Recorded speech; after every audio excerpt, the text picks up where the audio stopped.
পাথরের মতো জীবন্ত বহু কাটালেন, একটু মাটি হয়ে দেখেন।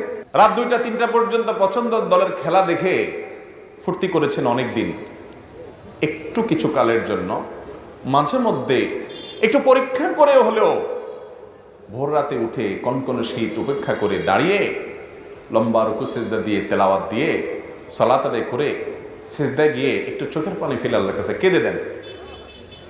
আল্লাহর শপথ করে বলছি, পৃথিবীর সবচেয়ে তৃপ্তিদায়ক মুহূর্ত আপনার কাছে সেই মুহূর্ত হবে যখন রবের সামনে দাঁড়িয়ে একটু চোখের পানি ফেলতে পারছেন। একটু চেষ্টা করে দেখেন, একটু ট্রাই করেন।